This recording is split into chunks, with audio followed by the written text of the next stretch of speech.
Welcome to the new school.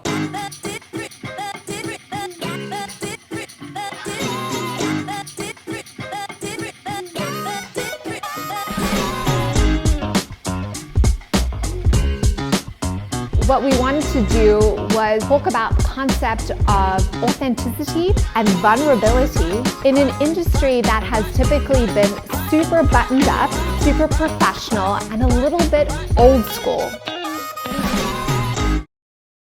Hello and welcome to the New School Video Podcast. This podcast is brought to you by Ficomm Partners.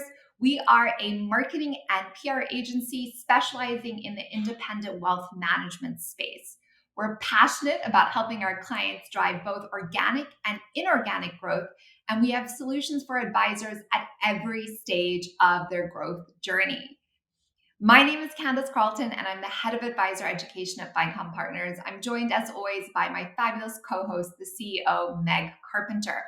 So this is a really cool episode because it's the first time we took the new school on the road and we did an in-person live recording at the REA Edge conference, an industry conference in Florida. So my nerves got a little bit of the best of me. You might hear that in the episode. But not only were we live, but we got the cool opportunity to interview our industry influencer, Michael Kitces. So I don't really think that Michael Kitces needs any kind of introduction. You can check him out on kitces.com. Very well-known thought leader, does a ton of research, lots of solutions, sought after opinion maker in our space. So we know all those things about Michael, but I think what he shares in this episode is a little bit more of his personal vulnerable side, his personal journey and experience in finding his voice, being confident in who he is, and how that helped him really drive accelerated business success. I think you're going to love it. Let's get started. Hi, everyone. Thanks for being here. This is a really exciting opportunity for us. We are recording a live podcast episode with Michael Kitces, who needs very little introduction. We launched the New School podcast, and you can Skool with a K, with the intention of talking about authenticity and vulnerability in our industry. These two ingredients we know are essential to connection, but something that for most of us we're afraid of, especially in a public forum on social media or how we're showing up in our marketing. So to kick it off, I had a different way I was going to introduce us and kick us off, but I think this is the way to go. Michael, you are someone who shows up very authentically. You wear your blue shirt wherever you go. We're all clear on who you are, your point of view, and it's represented in your newsletters, your website, how you show up at conferences. Was there ever a time you felt like you couldn't be yourself, or what was that journey like to really embracing who you are?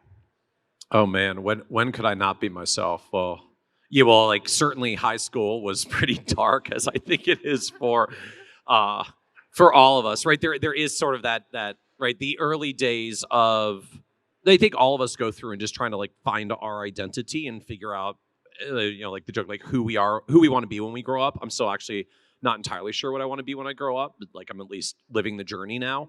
I think for me it went in stages. I mean, there's a version of this of just kind of the high school and college years and just figure out kind of like, what do I do in this world? What do I seem to do that like works in the world and other people interact well with? And like we sort of form that initial piece of our identity and self-image. That kind of carried me in early career for probably like the first 5 to 7 years of my career or so. I think the most formative piece for me was probably, so in 2004, I went to the FPA's retreat conference for the first time. And so FPA retreat, I guess then and now, was supposed to be like the conference of the future of financial planning, like the art and science and the future of financial planning. I had taken a job as director of financial planning for a fast-growing RIA that said, like, we want to immerse you deeper into financial planning. They'd been involved with FPA. They were like, this is the conference you should go to. And so I got sent. I didn't know what I was getting into. But I was all excited because this is supposed to be the future of financial planning. And I show up, and there were about 350 to 400 people there. I was 24 years old at the time. And there were 4 of us at the entire conference under the age of 40. There's like 346 people in their 50s and 60s, and 4 of us in our 20s and 30s. And it was literally supposed to be the conference of the future of financial planning. I'm like, none of these people are going to be here in the future. They're all going to be retired in 10 and 20 years. Where's the future? And what ended up happening was the 4 of us who were under the age of 40 came together and were like, this is not good. We should form a group of all the other young planners so that we can get together and form connections. So that became Next Gen, which many years later got rolled into the FPA. But here was the interesting thing. So when we made Next Gen, I was very focused from the start that I wanted to make sure it was something that would survive and last, and that it had to stay about its focus. And its focus at the end of the day was like advisors who come into the business in their 20s, and just all the stuff that you go through in part when you're like trying to find your personal identity and your career identity and build your professional credibility. And like there's just a bunch of stuff that you deal with in that phase. And so we put an age limit on Next Gen. Because I was like, I know what otherwise is going to happen. We're going to get older in 10 years, and we're going to make this thing about us instead of having it be about the next generation. It's just going to be our generation that's going to roll with us. So I put an age limit in place that would force us to be kicked out. And it was super controversial then and even still, of all this criticism that we got around creating an age limit for it. And what I learned and realized in that process is like, the people who were very negative on the age limit were essentially people who didn't qualify for the age limit and were not happy that they were going to not get to be in the club, in this thing that we were creating. But I kept looking at it saying like, but it's not for you. It's like we would get this from career changers that were like, I'm in my 40s and I want to be in the new advisor club. And I'm like, well, that's cool. But like, you should make a new advisor club for you, because career changers in their 40s coming in the industry have a completely different set of problems than college students in their early 20s coming into the industry. So like, you need a group for you, but this is a group for different people. And like what it started to drill home for me was just this realization that like, look, if you're going to do a thing that helps the world, like you can't help everyone at once. You can only help certain people. And if you're going to help certain people and you really focus on them, the inevitable reality is the people you're helping are going to appreciate that you're helping, and the people who are outside of that domain are going to take shots at it. But that's the only way you can really stay focused on helping the people that you want to help. And so like living through that and just dealing with like the immense amount of personal flack, since I was the one that like died on the hill of the age limit, like really drilled home for me this realization that for me became sort of parts of identity and authenticity of, I mean, we all sort of say like you can't please everyone, and that saying's out there, but to me, like that was the first moment in my career that I really lived it and had a realization like I had to stick to my guns on something because it really mattered for the people that I was trying to serve. And it mattered because lots of other groups have been created over the past 10 or 15 years. FPA created multiple different communities. There's only one that ever survived for any period of time. And it's yours. And it was Next Gen. It's still going and it's still functioning. All the other ones dissipated because it kept a really clear identity by saying we know exactly who we're for and we're going to stay focused on that. And that's what made it sustain. Like it helped to create its authentic identity. It sort of makes me think of the Tim Ferriss mantra, don't worry about the people who don't want to buy your products, worry about the people who do. Yes. And the theme of organic growth has permeated the conference that we're at today, which we're recording this podcast live from Wealth Management Edge in Florida.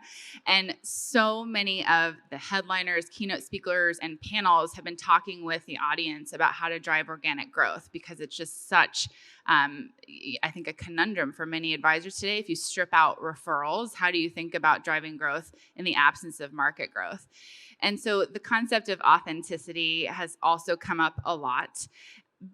But we see this hesitation in the market of advisors sort of being willing to boldly go and really narrow their market. You talk so much with the industry about niche marketing. I think there's a drinking game when people are listening to your podcast. How quickly will Michael... How many minutes does it take until I say niche in a podcast? Yes.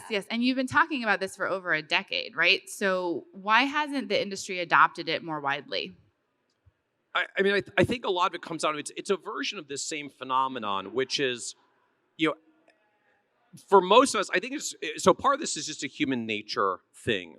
If I say to anyone, you've got to take a stand on something, our brains immediately go to the people who are going to disagree with that stand and the shots that they're going to take at us, or how much dislike or hatred or no's or negativity we're going to get. And I don't want to be negative to anyone that gets stuck on, I've got this idea, but I'm worried about what the naysayers are going to say. I think it's actually hardwired into us. Human beings as a species, we are herd animals. And there's a bunch of stuff that's wired into our brains physiologically that has a very clear formula. People who run with the herd live. People who do different things than the herd get picked off by predators. That's how it worked for most of our species survival. So we really do have this very hardwired thing to want to go with the herd. And I get that to some extent. I want to be antisocial or anything either. But when you start thinking about this from a marketing perspective and a growth perspective and just a service perspective, getting back to the earlier comment around our growth in next gen, you can't serve everyone. And when you try to serve everyone, it doesn't end up being meaningful to anyone. So what I went through early on in forming Next Gen was eventually I had to get comfortable with, this thing won't be good for young advisors if we let everybody in. I can see there are other groups like career changers that need a thing as well. And I just don't have enough time left in the day to solve for that because I'm growing my career and growing our advisory firm back then and just trying to keep Next Gen going and all the stuff that I was doing at the time. I just had to tell them, I cannot help everyone. There's another thing over here for another group that has to be solved. I can't help them, but I'm not going to screw up the thing that I'm building to help other people that I don't have the capacity to help. And the difference for me was I got really focused on who I was actually serving and helping. And most of us get much more fixated on the people that we won't serve or can't help or who will say no or who will be negative. And to me, just that has always been the guiding light at the end of the day. Look, I can't help everyone. The stuff I do isn't for everyone. I know there are a bunch of people out there in the industry and here at the conference who hate my guts and think I'm full of it. It's cool. They're walking on the other side of this expo hall right now, strolling the booths, and definitely do not come over here. And that's kind of the point. The people who want to hear what you have to say, show up. And the people who don't want to hear what you have to say, just kind of opt out. Life is busy. Most people don't go out of their way to say, you know what? My life is really busy, but I'm going to take the afternoon just to heckle this one random person that I don't like. They go on about their lives. But the people that you connect with and add value to show up for it. And if you keep adding value to them, they keep showing up for it. And that's ultimately how businesses get built and made. And so when you look at all the different things that we've done, Advice Pay, it's just for a particular fee-for-service business model. We're solving that problem. XY Planning Network, we're helping a particular segment of advisors that want to serve next generation clients and build their own businesses independently. And nothing against employees. I'm also affiliated with a giant advisory firm called Buckingham that has 500 employees. So hey, employee thing is cool too. But XYPN does a particular thing for a particular segment. Our Kitces platform shows up for what I call the advisors, the people who really want to get paid for the value of their advice and compensated for their advice, and that's value they create. And nothing against the people who are really awesome at managing portfolios, and that's what they do, and that's all they do, and they get clients that hire them for that. I don't write for you. That's why there's no investment content on our site. I write for people who are in the advisor business. You could get investment content somewhere else. And so just to me, the biggest driver is when you start just focusing on the value of the people that you're serving, the rest don't matter. I don't want to say ignore the haters and the naysayers because our brains are not wired to ignore them, and it's pithy advice to say it because we're not going to. Easy said, not easy done. The path to me, it's not just saying ignore the naysayers. They'll be out there. It's easier if you ignore them, but that's hard, and not all of us are wired that way. It's about focusing on who you serve and like just being awesome for them. And when you're awesome for them and you spend a lot of time with them and they do usually say nice things because like you're hanging out with them and you're doing useful things for them and they appreciate it, it's awesome. Like, it feels really good. It's like, I know there's a whole bunch of people out there in the industry who don't like what I do. I don't spend time with them. And then it doesn't feel that bad. I spend time with the people I'm helping and we have nice conversations. Michael, you've been talking about niches for riches forever. If we go to your website, there's all this research and data, hard data around advisors who serve a specific niche grow faster. Yep. And grow faster, higher fees, better productivity, lower cost. I mean, just to be clear. Say it again one more time. Higher fees, better productivity, lower cost, more business efficiency. And yet, faster growth rates. Yep. Yeah, and then yet to your point, we find it with our individual advisors in advisor education, all the way up to our platform clients or giant RAs, focusing on a specific who, to your point, is very hard. They feel like they're going to die. That's what Carl Richards told us. Like, he was like, you feel like you're going to die if you're separated from the herd, which is what you've said. And I think I've also been really excited to hear, we've got Toussaint Bailey in the audience here, him and other people talking about the abundance mindset around collaboration versus competition in our industry. And if you see it through that lens, and I think you said this more, when you focus on your who in your marketing, what you're trying to do is not get more no's, but actually get more yeses. Yeah, so I think about this a few different ways. One is like going with this theme of kind of like, you know, the safety of running with the herd and the scariness of separating with the herd. Like, if you want to boil it down to its simplest essence, like the whole reason why pursuing niches and specializations works so well is it's not that you're separating from yourself from the herd and creating risk. You're finding your herd. You're finding your better herd. Right? Like, otherwise we're like zebras running with a bunch of lions. It's really a lot safer when you start running with other zebras. And when you find your tribe, when you find your people, when you find the ones that are aligned to you, because, you know, just most of us end up creating some kind of niches and specializations around people that we like serving, that we're aligned to, that we enjoy working with, that we like the intellectual challenges and the psychic gratification of working with them. I mean, most of us don't like choose a client segment that's unpleasant to work with. We pick one that fits well for us. We had an advisor recently on the podcast, like former nuclear engineer, and his niche is other nuclear engineers. And his whole thing is every time he does a financial plan for clients, he does 2 financial plans in independent software packages to verify them against each other, which sounds horrifically inefficient, and it is, except he works with nuclear engineers. The standard protocol in nuclear engineers, you never, ever trust an indicator or a gauge without independently verifying it a second time. Because if a gauge malfunctions and you're wrong, like bad things explode in really bad ways. So it is standard protocol. You always run the numbers twice and independently. And so this thing that sounds ridiculously inefficient, right? If you went to any other practice management conference and said, let me tell you about how I run financial planning software twice in 2 completely independent packages just to verify the numbers separately, like he would get laughed off the stage for the inefficiency, except he's with his herd. And with his herd, that's perfect, and that's why he gets all his clients and no one else gets nuclear engineers, because no one else has the patience to run the financial planning software twice in 2 different packages just to give the one client to plan. So it's not about all the people we're going to say no to and move away from. It's about finding our herd of the people that we're going to work with, and just this fundamental realization. At the end of the day, most advisors can have wildly successful practices with 50 great clients. That's really all it takes. You can sometimes even get it down to 40, 30, 20, but if you can get your affluence and the revenue per client high enough. Like, most of us can have wonderfully successful practices with 50 clients. When I look at most firms that have hundreds of clients, like, yeah, it's cool. You probably only see 20 or 30% of them on a regular basis, and the 80-20 rule basically always holds. Like, you're making all your profits from 50 clients, and the other, like, 200 are break-even or negative loss leaders to get the other 50. And if you recognize, like, all you need is 50 great clients, that's why things like nuclear engineer, there's a guy out there whose niche is bass fishermen. Not all fishermen, because that would be too broad. Just bass fishermen. And it sounds ridiculous. Like, he grew up on a lake with a bass fishing tournament. He's been involved in that community his whole life. His father was a bass fishing pro that brought him into that world. And by the time he was 37 years old, he had $120 million under management, and 90% of his clients were bass fishermen. And like, his client events were 1 week hunting expeditions in the wild, because that's what his clients were. That's what he loves to do, and that's what his clients love to do. So like, he goes and hunts and fishes for fun and calls them business expenses. And like, his best story is the time he legitimately had to fight off an alligator from his client's leg with a knife. These are his client stories. But it's because he found his herd.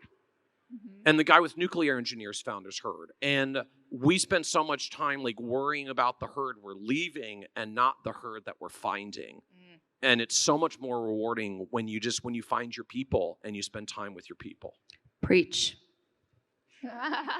Preach. It's a mindset, right? And it's also a belief of what's possible. And I think that if we're switching now maybe a little bit to the leadership mindset that you bring to the industry, which I believe that so many advisors and other leaders here can learn from, you have this incredible ability to identify gaps and boldly step into those gaps. And you also have this confidence. I mean, you're talking about, I don't worry about the people that are on the other side of this exhibit hall that don't want to hear me. And you don't seem to worry about, we asked you on our prep call about what are some mistakes? Like, where are some areas where you feel like, oh my gosh, I totally did that wrong? And you said, I don't have many because I move through those quickly. I think you bring this very interesting leadership mindset to the work that you do. Where did that come from? Oh man, where did that come from? It's an interesting question. I mean, I'll admit, like, there's probably a small piece of it that just hardwired. Like, some of us are just wired a little bit more to move on from the challenge that we have, and some of us dwell on them a little bit more. So I'll own, like, some part of that is probably some weird piece of how my brain happens to be wired. Ironically, a part of it probably comes from. So I'm fairly severe ADHD, and I guess sort of the pain of ADHD through pretty much all of schooling is like sit in a chair in a classroom for an extended period of time. Not so good for me because my brain's like running a mile a minute and I want to move on to the next thing. I suppose in the context of dealing with challenges, like the brain's running a mile in a minute, moves on to the next thing, probably actually helpful in retrospect. I think a lot of it for me, like, it comes back to those places. Well, so I guess I would say it's two things for me of sort of like, where does that come from? Part of it is, so early in my career, I utterly did not have that confidence at all. Like, I started in the industry, for those who don't know my backstory, like, I was a liberal arts grad at a New England college, psych major, theater minor, pre-med, decided I want to do none of that by graduation, landed in the financial service industry out of sheer randomness because of a family introduction to a sales manager. I became a financial advisor and I had no idea what that was or what financial planning was or any of it. It's like random landing straight out of college because I needed a job.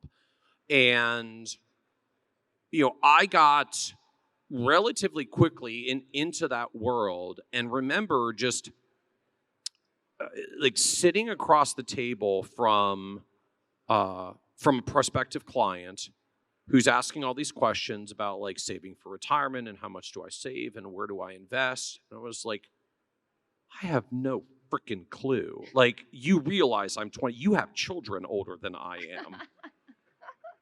I mean, I'm dressed in a nice tie and suit, and they're not, but like I don't even deserve the credibility you're giving me sitting across the table. And I had like a really severe crisis of conscience of like, what the heck am I doing? Like, this is his life savings, and I have no freaking clue what I'm doing. And it scared the heck out of me. Like, just I view what we do as advisors very much in the context, like, this is a sacred duty. I mean, like, there are a few things out there that you can screw up badly enough to actually like cause someone to like experience severe depression and suicide, but like blowing up their finances, like, you can literally ruin lives and families. And like, that hit home for me super hard early on in the industry and scared the crap out of me. And my only response to it at the time was, well, and I got to learn how to know my stuff. And so, like, if you look at my business card, like I get the jokes, like the alphabet soup of degrees and designations on my business card. Like that's where it came from. Like I ain't going back out in front of clients until I feel like I really know what I'm talking about. And because I set that bar really high for myself, like I needed 2 master's degrees and 6 or 7 designations. Don't necessarily recommend that. That's my neurosis, but it all came from I had to figure out how I was going to get confident enough to sit across from a client, look him straight in the eye and say, like, I know my stuff and this really is the best thing for you. And once I got there, like, I'm there. Like, I know my stuff. I know my stuff. It took me, cumulatively, probably 5 years to get that level of confidence. Which is a lot of like time and grinding and plans and meetings and delivery and school and education. And like I always took the absolute minimum course load and stayed continuously enrolled. And so like all the degrees and designations, which is about 7 or 8 years of minimum course load, always taking 1 course a term, and just do that with enough persistent time and it adds up. So for me, like it was figuring out what does it take for confidence. And, like Carl Richards and I on our Kitces and Carl podcast have talked about this. Like Carl comes from a different place. And I mean this the best way, but like Carl lives a like fake it till you make it thing. Like do it for a while. And then as you do it, you find and build your confidence. That's how he built his confidence. I can't do it that way. I'm just not wired that way. Like I had to make it before I could get it out there, because otherwise the fake it mentality was too overwhelming for me. And so I was all into my knowledge, my education, to get the point of like, I'm going to know my stuff before I go and do this in front of clients, because I'm putting their life savings and their lives and their families' lives at risk. And once I learned that and got to that level, I'm like, well, now I know my stuff. Like, all right, game on. And I think the second piece I would note from that, like Carl has this wonderful saying. I know he didn't originate it. I can't remember where it came from originally. The idea of having very strong beliefs loosely held. So, I have a lot of confidence in what I say and what I do, and it always comes from a place of data and research, because that's my nerdiness of how I'm wired. But I'm also always trying to take in new information. I'm always looking, reading, and scanning what's out there. I'm always trying to learn what else, so that I can figure out, like, is there something I knew that really isn't correct and that I should be saying, and that I should be talking about and saying instead, because I've learned this new thing. There's an interesting challenge to that around authenticity in and of itself, because in the general parlance of humanity, like we have a word for this. We call them flip-floppers, like people who say a thing and then at some point say a different thing, and like you're not supposed to do that because you're supposed to stay on that track. But for me, it always comes from like, well, if I get better data, I update my views. Like, why would I not look at data once I've seen new data? Like, you can't unsee that. But that willingness to be firm in my beliefs and still be ready to change them when new data comes in, I think is part of what, when I look over the long term of how this is built as a career over 20 years, like the first 5 was all just like invest in the knowledge and find the confidence. I think what's allowed the trajectory to continue to grow and compound is the ability to do that and still change and adapt to a changing environment. Or like even 14 years ago, Kitces.com was a premium newsletter service. We've had like 4 different business model iterations since then as it's continued to adapt to the landscape. We have the same philosophy. We don't advise our clients on anything unless we ourselves have done it from a marketing. And so this live podcast recording is actually an example, because now we can advise our clients on how to do it. The conference is focused on organic growth. And I had mentioned to you, we had sat in the DeVoe and a lot of the valuation conversations, and it was really focused on valuation. What does valuation look like? And again, we're seeing you need a repeatable digital marketing machine. And then we're also seeing, there's this hesitancy around adopting video, or potentially, I think there's more video. There's a lot of advisors rocking video, but less around podcasting, getting a little bit more comfortable with social media. And on your LinkedIn profile, I couldn't believe it when I actually saw it. Everyone go check it out. Go to Kitces' LinkedIn profile. He's got a video pinned at the top where he shot a video with Investment News 9 years ago, and he's talking about the power of social media, of podcasting, of video to drive growth. You were saying it 9 years ago, right? And everything you said when I watched the video is still relevant. And one of the comments you made is social media is referral marketing. Tell us more about that. Yeah, so when I started down kind of like when I transitioned from being full-time in the advisory firm to launching Kitces.com and starting to do this writing and speaking thing, the original business model was pretty simple and straightforward. Like I was going to publish a premium newsletter. It was $150 a year. You would get 12 issues of like me super deep diving, nerding out on a topic every month. That would promote my expertise to my newsletter subscribers, which would get me an opportunity to speak at conferences. And then if I got to speak at a conference, I would get in front of new people who I would get to see my brand and my expertise. And then hopefully I could get them to become newsletter subscribers. And like I would just sort of build this virtuous circle. And I had, so this was 2008. And even by then, like blogging was sort of a thing. Social media wasn't really going yet. Blogging was a thing, and I actually tried it a little. So like I originated Nerd's Eye View because it was like the nerdy newsletter, so I'm going to have the nerdy blog. I called it the Nerd's Eye View. I launched it in 2008 when I launched the site. I wrote a couple of posts. I was like, I don't feel like anybody's really reading this. So I installed Google Analytics and proved no one was reading it. And was like, I don't get this blogging thing. Like apparently it works in other industries, but it must not work in ours in financial services. And I dropped it. And so like there were a couple of posts, and then the whole thing went dormant for a couple of years.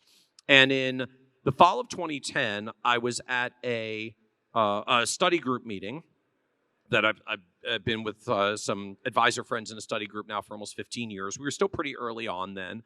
And so one of my study group mates is a advisor turned tech consultant named Bill Winterberg, who a few people know. And so Bill had said to me, hey, Michael, you should check out this Twitter thing. I think you'd like it. Mm-hmm. And so Bill introduced me to Twitter, and I joined Twitter. And, particularly early days of Twitter, there was a lot of like, no one really quite knew what Twitter was going to be and what it was all about. I basically started using it as a personal news feed. Like, I started following people I like here, I'm sort of a gamer techie person at heart. So like I followed some people writing about the gaming world and World of Warcraft and like, build your own PC stuff because I did a lot of that.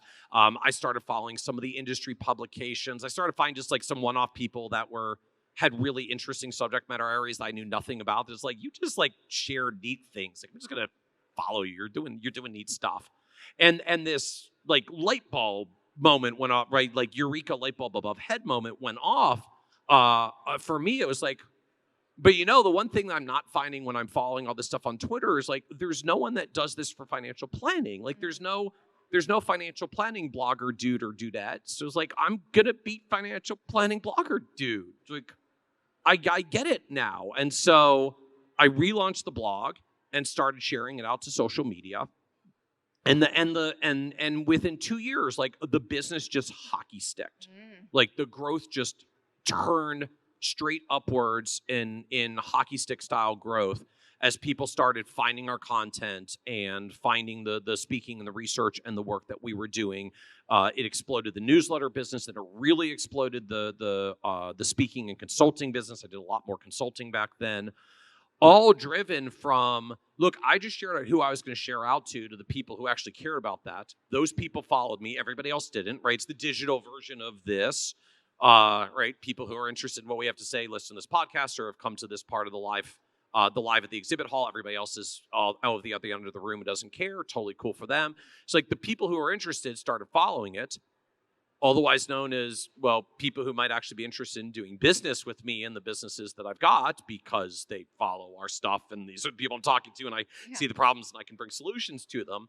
And so that just began to scale because the powerful effect from it is like, it takes me the same amount of time to write an article or put out a tweet or do all this stuff, whether I've got 10 people or 100 people or 1,000 people or 10,000 people or 100,000 people, the effects just get exponentially bigger for the same amount of work, which is like the quintessential ultimate version of leverage and efficiency and scalability. And it just starts scaling to the sky. And so, I still spend as much or even technically a little bit less time writing and doing social media now than I did in the past. Part of that is I've got some team support. Part of that is just because we've grown to a point where I don't have to be as hands-on personally and nurturing some of it as I did. And when I started doing social media activity almost 12 years ago now, because that was the fall of 2010, I was probably doing $100,000 or $150,000 of revenue. 3 years later, I was doing $400,000 to $500,000 of revenue. That was like the hockey stick of growth as folks started coming in. I was even writing for advisors, and so many consumers were finding it that I ended up becoming a partner in the firm that I was only working at part-time because I was bringing so much business ancillary to the work that I was doing for advisors. That started growing so much that we started launching related businesses as well. And now as I look at it, 12 years later of social media compounding, across all the different Kitces related businesses, we'll probably do somewhere between $24 and $25 million of revenue this year. Woo! That's a round like, of all driven from writing nerdy articles on the internet and tweeting them. There's a little bit more that went into it than that, but not a lot actually, right? And it just gets back to the same thing. And yeah, I'm sure there's a whole bunch of people who are not into what I do and not into the content that we produce, and it's totally cool. They don't follow me and they don't opt in and they're not hanging out for this session. But there's a whole bunch of people that we serve well. And I know who we serve, and we try to be really, really good at serving them. And that brings in a whole bunch of other opportunities as well. We weren't even writing for consumers, but we bring in a regular flow of consumer business as well. All just driven by, when you get clear on who you're serving and stay focused with them and just find your herd and run with your herd and go all in on it. One of the most powerful things about social media is just how ridiculously scalable it is, because the content just keeps multiplying, keeps amplifying. Followers retweet and share it to each other, which to me is the equivalent of a digital referral. And for me, even from the start, because I got a lot of questions, especially early on as I was doing this, where do you all find all the time to do this? And it's well, it's really simple. I stopped going to networking meetings. No offense to networking meetings, I suck at network. I'm a hardcore introvert. I get pegged as an extrovert because I'm on the stage a lot. I'm a hardcore raging introvert. It's you put me at a networking party, I'm in the furthest corner possible, distant from the music, preferably a little bit dark and quieter. And if anyone wants to come talk to me, that's cool, but not the best if you're supposed to be networking and doing business development. So for me as a raging introvert in particular, it's I cut out all the really inefficient networking meetings that everybody told me I'm supposed to spend hours doing every week.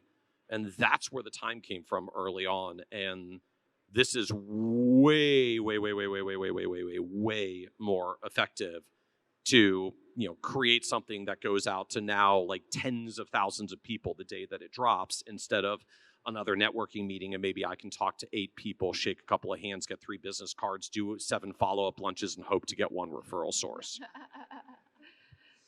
Well, it's incredible because you've done it by staying true to who you are, by sort of finding your passion and your mission, by being very clear on who you want to serve and who you best serve, not worrying about the rest. And so it's such a privilege for Candace and I to be able to share your story on the New Skool podcast.